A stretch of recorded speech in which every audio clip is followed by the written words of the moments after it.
السلام علیکم۔ امید ہے آپ لوگ خیریت سے ہوں گے۔ دوستو، آپ کی زندگی کا سب سے بڑا خواب کیا ہے؟ اور کیا ہو کہ اگر وہی خواب آپ کی زندگی میں تباہی کی وجہ بن جائے؟ ہم سوچتے ہیں کہ ہمارے دشمن باہر ہوتے ہیں، لیکن تاریخ کی ایک سب سے عظیم کہانی میں ہمیں پتہ چلتا ہے کہ آپ کا سب سے ویلیویبل ایسٹ کبھی کبھی آپ کے اپنوں کے لیے ہی سب سے بڑا تھریٹ بن جاتا ہے۔ یہ کہانی حسد کی بیلنس شیٹ کے بارے میں ہے، اور یہ واقعہ ہے تاریخ کے سب سے مہنگے خواب کا۔ آج ہم اس معصوم بچے کے ساتھ سفر کریں گے جس کے ایک خواب نے اس کے اپنے بھائیوں کو اس کے خلاف کر دیا۔ یہ داستان ہے سورہ یوسف کے بارے میں۔ فلسطین کی سرزمین پر حضرت یعقوب علیہ السلام، جن کے والد حضرت اسحاق علیہ السلام تھے، اور یہ وہی تھے جن کے بارے میں حضرت ابراہیم علیہ السلام کو فرشتوں نے پہلے ہی خوشخبری دی تھی۔ حضرت یعقوب علیہ السلام کا لقب اسرائیل بھی تھا، اور ان کے 12 بیٹے تھے۔ یہ وہی 12 بیٹے تھے جن سے اسرائیل کے 12 قبیلوں کی بنیاد پڑی۔ ان میں سے حضرت یعقوب علیہ السلام کا ایک بیٹا جو نہایت ہی خوبصورت، ایک معصوم چھوٹا بچہ جو یعقوب علیہ السلام سے نہایت ہی قریب تھا، ان کا نام تھا یوسف علیہ السلام۔ اور ایک صبح وہ دوڑتے ہوئے اپنے والد یعقوب علیہ السلام کے پاس آئے اور انہوں نے ایک خواب بیان کیا۔ جب یوسف نے اپنے والد سے کہا کہ ابا، میں نے خواب میں 11 ستاروں اور سورج اور چاند کو دیکھا ہے، دیکھتا کیا ہوں کہ وہ مجھے سجدہ کر رہی ہیں۔ یہ کوئی عام خواب نہیں تھا، بلکہ یہ تو ایک ویژن سٹیٹمنٹ تھا، ایک پروفیسی تھی، اور یعقوب علیہ السلام یہ خوب جانتے تھے کہ یہ اللہ کی طرف سے بھیجا گیا آنے والے عروج کا ایک پریویو ہے۔ اور اس دور کے عام لوگ بھی خوابوں میں بہت انٹرسٹ لیا کرتے تھے، خاص طور پر مصر کے لوگ۔ وہ خوابوں کو ڈیوائن انٹیلیجنس رپورٹ سمجھتے تھے، وہ انہیں ایک مارکیٹ کی طرح اینالائز کیا کرتے تھے۔ اور حضرت یعقوب علیہ السلام جو خود ایک نبی تھے، وہ اس ویژن سٹیٹمنٹ کا مطلب اور اس کے ساتھ جڑے رسکس پہلے ہی سمجھ گئے۔ انہیں پتہ چل گیا کہ یوسف علیہ السلام کی تجارت عام انسانوں جیسی نہیں ہوگی۔ انہوں نے فوراً تاریخ کی سب سے پہلی ایڈوائز اور رسک مینجمنٹ ایڈوائز اپنے بیٹے کو دی۔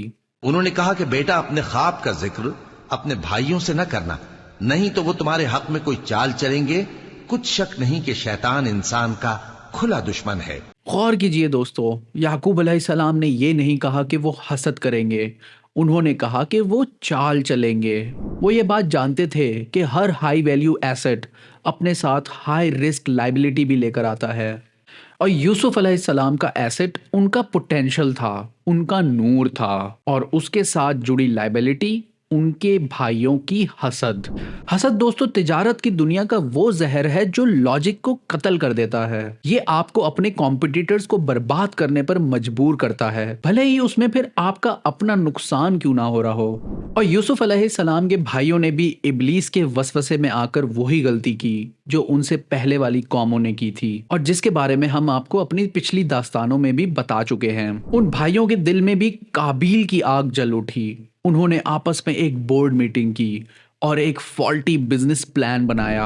انہوں نے آپس میں تذکرہ کیا کہ یوسف اور اس کا بھائی ابا کو ہم سے زیادہ پیارے ہیں، حالانکہ ہم جماعت کی جماعت ہیں۔ کچھ شک نہیں کہ ابا کھلی غلطی پر ہیں۔ یوسف کو یا تو جان سے مار ڈالو یا کسی ملک میں پھینک آؤ، پھر ابا کی توجہ صرف تمہاری طرف ہو جائے گی، اور اس کے بعد تم نیک لوگوں میں ہو جاؤ گے۔ ان کا انالیسس یہ تھا کہ اگر ہم اس ایسٹ کو لیکویڈیٹ کر دیں گے تو شاید مارکیٹ کا سارا شیئر ہمیں مل جائے گا، اور مارکیٹ کے شیئر سے مراد ہے باپ کی محبت۔ اور یہ تھی تاریخ کی سب سے غلط فائنینشیل کیلکولیشن۔ وہ یہ بھول گئے تھے کہ محبت کوئی زیرو سم گیم نہیں ہے۔ وہ اپنے باپ کی محبت حاصل کرنے کے لیے اسی کے دل کے ٹکڑے کو نقصان پہنچانے کا پلان بنا چکے تھے۔ فیصلہ ہو چکا تھا، بیٹریل کی اسکرپٹ لکھی جا چکی تھی، اور اب وقت تھا اس ہاسٹائل ٹیک اوور کو انجام دینے کا۔ اگلی صبح یوسف علیہ السلام کے بھائی اپنے والد یعقوب علیہ السلام کے پاس آئے، اور ان کے چہروں پر محبت اور ہمدردی کا ایک مکھوٹا تھا۔ یہ ڈسیپشن انکارپوریشن کا پہلا موو تھا۔ یہ مشورہ کر کے وہ اپنے والد سے کہنے لگے کہ ابا جان، کیا سبب ہے کہ آپ یوسف کے بارے میں ہمارا اعتبار نہیں کرتے؟ حالانکہ ہم اس کے خیر خواہ ہیں۔ کل اسے ہمارے ساتھ بھیج دیجئے کہ خوب میوے کھائے اور کھیلے کودے، ہم اس کے نگہبان ہیں۔ یعقوب علیہ السلام کا دل کانپ اٹھا۔ ایک نبی کا دل شاید آنے والے خطرے کو محسوس کر رہا تھا، اور انہوں نے اپنی اس ڈسکمفرٹ کا اظہار کیا۔ انہوں نے کہا کہ یہ امر مجھے غمناک کیے دیتا ہے کہ تم اسے لے جاؤ، یعنی وہ مجھ سے جدا ہو جائے، اور مجھے یہ بھی خوف ہے کہ تم کھیل میں اس سے غافل ہو جاؤ اور اسے بھیڑیا کھا جائے۔ غور کیجئے دوستو، یعقوب علیہ السلام نے اپنے بیٹوں پر حسد کا الزام نہیں لگایا، بلکہ انہوں نے تو ایک ایکسکیوز دیا، اور ایسا ایکسکیوز جو انہی کے ارادوں کو ایکسپوز کر رہا تھا، شاید اس امید میں کہ ان کے دل میں کوئی رحم آ جائے، لیکن ان کے بیٹے وہ اپنے ارادے میں پختہ ہو چکے تھے۔ وہ کہنے لگے کہ اگر ہماری موجودگی میں کہ ہم ایک طاقتور جماعت ہیں اسے بھیڑیا کھا گیا تو ہم بڑے نقصان میں پڑ گئے۔ انہوں نے اپنے والد کو جھوٹی تسلی دی اور وہ اپنے بھائی کو لے کر صحرا کی طرف نکل پڑے۔ جیسے ہی وہ اپنی باپ کی آنکھوں سے اوجھل ہوئے، ان کے چہروں سے محبت کا جھوٹا ماسک اتر گیا، اور جو حسد کی آگ ان کے سینوں میں جل رہی تھی اب شعلوں میں تبدیل ہو گئی۔ انہوں نے اس معصوم بچے پر ظلم کیا اور اسے لے جا کر ایک اندھیرے گہرے کنویں میں پھینک دیا۔ غرض جب وہ اس کو لے گئے اور اس بات پر اتفاق کر لیا کہ اس کو اندھے کنویں میں ڈال دیں۔ اب تصور کریں اس بچے کی حالت کا جو تھوڑے ہی دیر پہلے اپنے بھائیوں پر اعتماد کر کے اپنے والد سے اجازت لے کر آیا تھا، اب وہی بھائی اس پر ظلم کر رہے تھے اور اسے ایک گہرے کنویں میں چھوڑ کر چلے گئے۔ وہ ایک اندھیرے، اکیلے، خوفناک کنویں کی گہرائیوں میں تھا۔ دنیا کی ہر ایسڈ پروٹیکشن اس دن فیل ہو گئی سوائے ایک کے۔ اس اندھیرے میں، اس بے بسی میں اللہ نے اپنے چنے ہوئے بندے کو اکیلا نہیں چھوڑا۔ قرآن اس پر کہتا ہے، اور ہم نے یوسف کی طرف وہی بھیجی کہ ایک وقت ایسا آئے گا کہ تم انہیں ان کے اس سلوک سے آگاہ کرو گے اور ان کو اس وحی کی کچھ خبر نہ ہوگی۔ یہ ایک ڈیوائن پرومس تھا، ایک فیوچر کانٹریکٹ۔ اللہ سبحانہ و تعالیٰ انہیں تسلی دے رہے تھے کہ یوسف، یہ تمہاری کہانی کا اینڈ نہیں ہے، بلکہ یہ تو صرف ایک چیپٹر ہے۔ ایک دن آئے گا جب تم پاور میں ہوگے اور یہ لوگ بے بسی سے بھکاریوں کی طرح تمہارے سامنے کھڑے ہوں گے۔ اپنے بھائی کو کنویں میں پھینک کر انہوں نے اپنے بزنس پلان کا آخری حصہ انجام دیا۔ انہوں نے ایک بکری کو ذبح کیا اور اس کے خون میں یوسف علیہ السلام کی قمیص کو ڈبویا اور رات میں دوڑتے ہوئے اپنے باپ کے پاس آ گئے۔ یہ ایک کارپوریٹ تھیٹر تھا، چھوٹے آنسو، مگرمچھ کے آنسو۔ اور یہ حرکت کر کے وہ رات کے وقت باپ کے پاس روتے ہوئے آئے، کہنے لگے کہ ابا جان، ہم تو دوڑنے اور ایک دوسرے سے آگے نکلنے میں مصروف ہو گئے اور یوسف کو اپنے اسباب کے پاس چھوڑ گئے تو اسے بھیڑیا کھا گیا، اور آپ ہماری بات کو گو ہم سچ ہی کہتے ہیں باور نہیں کریں گے، اور ان کے کرتے پر جھوٹ موٹ کا لہو بھی لگا لائے۔ انہوں نے وہ خون آلود قمیض اللہ کے نبی کے سامنے پیش کی، یہ سوچتے ہوئے کہ یہ فیک فورینسک ایویڈنس ہمارے جھوٹ کو سچ میں تبدیل کر دے گا، لیکن وہ یہ بھول گئے تھے کہ یعقوب علیہ السلام اللہ کے ہی نبی ہیں۔ روایتوں میں آتا ہے کہ یعقوب علیہ السلام نے جب وہ قمیض دیکھی تو وہ حیرانی سے بولے کہ یہ کیسا بھیڑیا تھا جس نے یوسف کو تو کھا لیا، اس کی قمیض کو ایک خرونچ تک نہ لگائی۔ لیکن انہوں نے اپنے بیٹوں سے بحث نہیں کی، انہوں نے انہیں ذلیل نہیں کیا۔ انہوں نے ایک عظیم نبی کی شان کے مطابق اس عظیم صدمے کو، اس دل ہلا دینے والے غم کو ایک ہی جملے میں سمیٹ لیا، ایک ایسا جملہ جو قیامت تک ہر صاحب صبر کے لیے ایک مثال بن گیا۔ یعقوب نے کہا کہ یوں نہیں ہے، بلکہ تم اپنے دل سے یہ بات بنا لائے ہو۔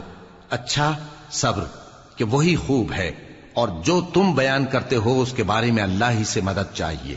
ایک طرف بھائیوں کا جھوٹا غم اور دوسری طرف ایک والد کا، ایک نبی کا سچا صبر۔ یوسف علیہ السلام کی کہانی کا پہلا چیپٹر ایک اندھیرے کنویں میں ختم ہوا، لیکن ابھی ان کی تجارت کا سفر شروع ہو رہا تھا۔ کنویں کی تاریخی میں یوسف علیہ السلام ظاہراً تو اکیلے تھے، لیکن اللہ کی وحی ان کے ساتھ تھی۔ انہیں یہ سمجھ آ گیا تھا کہ یہ انجام نہیں، ایک امتحان ہے، اور جلد ہی ایک قافلہ جو مدائن سے مصر جا رہا تھا، انہوں نے اس کنویں کے پاس پڑاؤ ڈالا۔ اس قافلے کا سکہ، مطلب پانی کا انچارج، اس کنویں کے پاس گیا۔ اس نے اپنے ڈول یعنی بکٹ کو کنویں کے اندر پھینکا، اور جب وہ ڈول باہر آئی تو اس کے ساتھ ایک خوبصورت بچہ بھی تھا، تو وہ حیرانی سے چلا اٹھا، قال يا بشرى هذا غلام۔ کیا خوشخبری ہے، یہ ایک لڑکا ہے، ایک غلام ہے۔ غور کیجئے دوستو، انہوں نے اسے بچہ نہیں کہا بلکہ انہوں نے اسے غلام کہا۔ انہوں نے فوراً اس ایسٹ کی مارکیٹ ویلیو کیلکولیٹ کر لی، اور قرآن اس پر کہتا ہے، اور اب اللہ کی شان دیکھو کہ اس کنویں کے قریب ایک قافلہ آوارد ہوا اور انہوں نے پانی کے لیے اپنا سقا بھیجا تو اس نے کنویں میں ڈول لٹکایا، یوسف اس سے لٹک گئے۔ وہ بولا، زہے قسمت، یہ تو ایک لڑکا ہے، اور اس کو قیمتی سرمایہ سمجھ کر چھپا لیا۔ اور جو کچھ وہ کرتے تھے اللہ کو خوب معلوم تھا۔ قافلے والوں کے لیے تو یہ ایک جیک پاٹ تھا، ایک مفت کا مال، لیکن اس کے ساتھ ایک رسک بھی تھا کہ اگر اس بچے کے اصلی وارث آ گئے تو وہ مصیبت میں پڑ سکتے ہیں۔ انہوں نے اس ایسٹ کو جلد از جلد پروفیٹیبل بنانا تھا، اس لیے جب وہ مصر پہنچے تو انہیں کسی بڑے بازار میں نہیں پیش کیا گیا، بلکہ اس قافلے والوں نے تو کوئک ڈیل کی، ایک فائر سیل۔ اور قرآن اس ٹرانزیکشن کی حقیقت بتاتا ہے۔ انہوں نے اس کو تھوڑی سی قیمت یعنی مادود چند درہموں پر بیچ ڈالا، اور وہ اس سے بیزار ہو رہے تھے۔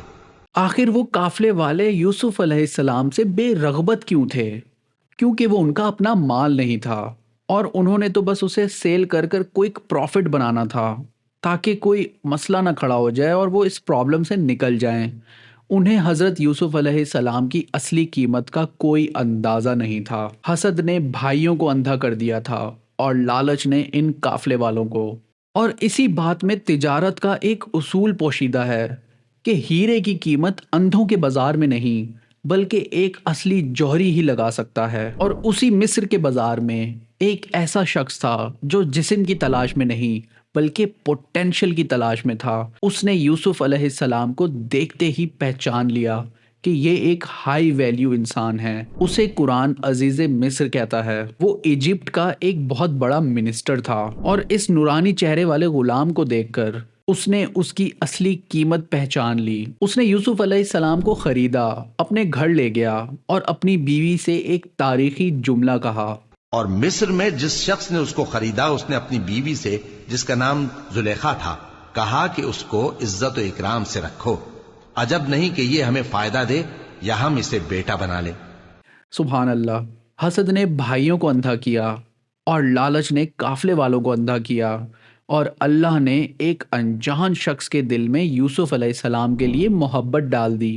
وہ یوسف علیہ السلام کی قدر کرنے لگا۔ اللہ کا پلان کام کر رہا تھا۔ یوسف علیہ السلام کنویں کی گہرائیوں سے نکل کر مصر کے ایک بہت ہی طاقتور گھر میں اب پہنچ چکے تھے، اور یہاں سے ان کی انٹرنشپ کا دور شروع ہو چکا تھا۔ اس طرح ہم نے یوسف کو سرزمین مصر میں جگہ دی، اور غرض یہ تھی کہ ہم ان کو خواب کی باتوں کی تعبیر سکھائیں۔ اور اللہ اپنے کام پر غالب ہے، لیکن اکثر لوگ نہیں جانتے۔ لیکن ایک نیا امتحان، ایک کردار کا امتحان ابھی ان کا انتظار کر رہا تھا۔ سالوں گزر گئے۔ یوسف علیہ السلام، وہ بچہ جسے چند درہموں میں بیچ دیا گیا تھا، اب ایک خوبصورت، طاقتور اور عقل مند نوجوان بن چکا تھا، جس پر قرآن کہتا ہے، اور جب وہ اپنی جوانی کو پہنچے تو ہم نے ان کو دانائی اور علم عطا کیا، اور نیکوکاروں کو ہم اسی طرح بدلہ دیا کرتے ہیں۔ اپنی امانت، اپنے احسان، انٹیگریٹی، ایکسیلنس کی وجہ سے وہ اس گھر کے چیف آپریٹنگ آفیسر بن گئے۔ عزیز مصر کا گھر اب یوسف علیہ السلام کے کنٹرول میں تھا۔ یوسف علیہ السلام عزیز مصر کے گھر میں اپنی زندگی سکون اور ایک اسٹیبلٹی کے ساتھ گزار رہے تھے، لیکن یہ فقط ایک گولڈن کیج تھا۔ ابلیس دا سی آف ڈسیپشن کبھی ہار نہیں مانتا۔ جب ایک مومن کو وہ مال یا حسد سے نہیں گرا سکتا تو وہ اپنا تیسرا اور سب سے پرانا ہتھیار استعمال کرتا ہے، شہوت کا۔ اور اس امتحان کا ذریعہ وہ عورت بنی جس نے کبھی یوسف علیہ السلام کو ایک بیٹا بنانے کا سوچا تھا، عزیز مصر کی بیوی، جسے روایتوں میں زلیخا کا نام دیا گیا ہے۔ وہ عورت یوسف علیہ السلام کی خوبصورتی، ان کی ایمانداری اور ان کی طاقت پر فدا ہو گئی، اور ایک دن جب گھر میں کوئی نہیں تھا تو اس نے ایک ہاسٹائل ٹیک اوور کی پلاننگ کی۔ اس نے یوسف علیہ السلام پر آفینسو لانچ کیا۔ قرآن اس منظر کی، اس سائیکولوجیکل وارفیئر کی تصویر کشی کرتا ہے۔ اس عورت کے گھر میں وہ رہتے تھے، اس نے ان کو اپنی طرف مائل کرنا چاہا اور دروازے بند کر کے کہنے لگی، یوسف جلدی آؤ۔ تصور کریں اس امتحان کا، ایک خوبصورت نوجوان اکیلا اپنے گھر سے دور، اور اس سوسائٹی کی ایک طاقتور عورت اسے گناہ کی دعوت دے رہی ہے۔ لیکن یوسف علیہ السلام کوئی عام نوجوان نہیں تھے، وہ ایک نبی کے بیٹے، ایک نبی کے پوتے اور ایک نبی کے پر پوتے تھے، ان کی رگوں میں توحید کا لہو دوڑتا تھا۔ ان کا جواب قیامت تک ہر نوجوان کے لیے ایک کوڈ آف کنڈکٹ بن گیا۔ انہوں نے کہا کہ اللہ پناہ میں رکھے، وہ یعنی تمہارے میاں تو میرے آقا ہیں، انہوں نے مجھے اچھی طرح سے رکھا ہے، میں ایسا ظلم نہیں کر سکتا، بے شک ظالم لوگ فلاح نہیں پائیں گے۔ ایک جملے میں انہوں نے 3 فائر والز کھڑے کر دیے: اللہ کا خوف، معاذ اللہ میرا رب دیکھ رہا ہے، امپلائر کی لائلٹی، وہ میرا باس ہے، میں کبھی بھی اس کی پیٹھ پہ چھرا نہیں گھونپ سکتا، اور آخرت پر یقین، ظالم کبھی کامیاب نہیں ہوتے، اس گناہ کا انجام صرف تباہی ہے۔ یہ کہہ کر وہ دروازے کی طرف بھاگے، اور تب زلیخا نے انہیں روکنے کی کوشش کی۔ جب وہ دروازے کے پاس پہنچے تو باہر دیکھا کہ عزیز مصر واپس آ چکا ہے۔ اور دونوں دروازے کی طرف بھاگے، آگے یوسف، پیچھے زلیخا، اور عورت نے ان کا کرتا پیچھے سے پکڑ کر جو کھینچا تو پھاڑ ڈالا، اور دونوں کو دروازے کے پاس عورت کا خاوند مل گیا۔ زلیخا نے فوراً ایک مانسٹر مینوپولیٹر کی طرح ریئیکٹ کیا، اس نے وکٹم کارڈ کھیلا، اس نے چیخ کر کہا، تو عورت بولی کہ جو شخص تمہاری بیوی کے ساتھ برا ارادہ کرے، اس کی اس کے سوا کیا سزا ہے کہ یا تو قید کیا جائے یا اسے دکھ کا عذاب دیا جائے۔ اس نے تو فوراً الزام یوسف علیہ السلام پر لگا دیا، لیکن یوسف علیہ السلام جن کے پاس اللہ کی طاقت تھی، انہوں نے اپنا ڈیفنس پیش کیا۔ یوسف نے کہا، اسی نے مجھ کو اپنی طرف مائل کرنا چاہا تھا۔ اب ایک الزام تھا اور ایک انکار، تو آخر فیصلہ کیسے ہو؟ تب اس عورت کے اپنے گھر والوں میں سے ایک نے گواہی دی، اس نے ایک ایسی فورینسک دلیل پیش کی کہ جس سے یہ پورا کیس ہی سالو ہو گیا۔ اور اس کے خاندان میں سے ایک گواہ نے گواہی دی کہ اگر اس کا کرتا آگے سے پھٹا ہو تو یہ سچی اور یوسف جھوٹا ہے، اور اگر کرتا پیچھے سے پھٹا ہو تو یہ جھوٹی اور وہ سچا ہے۔ جب عزیز نے دیکھا کہ قمیص پیچھے سے پھٹی ہے تو وہ فوراً سمجھ گیا۔ سو جب اس کا کرتا دیکھا تو پیچھے سے پھٹا تھا، تب اس نے زلیخا سے کہا کہ یہ تمہارا ہی فریب ہے، اور کچھ شک نہیں کہ تم عورتوں کے فریب بڑے بھاری ہوتے ہیں۔ کیس کلوز ہو گیا، یوسف علیہ السلام کی بے گناہی ثابت ہو گئی۔ ہم سوچتے ہیں کہ اس کے بعد سب ٹھیک ہو گیا ہوگا، لیکن دوستو قابیل کی دنیا میں ایسے نظام نہیں چلتا۔ سچائی کی جیت ہمیشہ کافی نہیں ہوتی، پاور، پالیٹکس اور ریپوٹیشن مینجمنٹ کا بھی ایک کردار ہوتا ہے۔ دوستو یہ اس داستان کا انجام نہیں تھا، بلکہ یہ تو اس کلف ہینگر کی شروعات تھی جو اب یوسف علیہ السلام کو مصر کے محل سے نکال کر تاریخ میں ایک اندھیرے قید خانے میں لے جانے والا تھا۔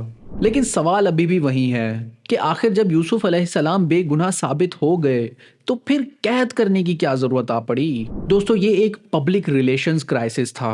شہر میں مصری ایلیٹ عورتوں کے درمیان یہ اسکینڈل آگ کی طرح پھیل گیا، زلیخا کا مذاق اڑایا جانے لگا، اور شہر میں عورتیں گفتگویں کرنے لگیں کہ عزیز کی بیوی اپنے غلام کو اپنی طرف مائل کرنا چاہتی ہے اور اس کی محبت اس کے دل میں گھر کر گئی ہے، ہم دیکھتی ہیں کہ وہ کھلی گمراہی میں ہے۔ یہ گوسپ، یہ کریکٹر اسیسینیشن جب زلیخا تک پہنچی تو اس نے اپنی ریپوٹیشن بچانے کے لیے ایک پی آر ایونٹ آرگنائز کیا۔ اس کا پلان تھا کہ شہر کی ساری عورتوں کو بلا کر وہ یوسف علیہ السلام کے حسن اور ان کی طاقت کا لائیو ڈیمونسٹریشن دکھائے۔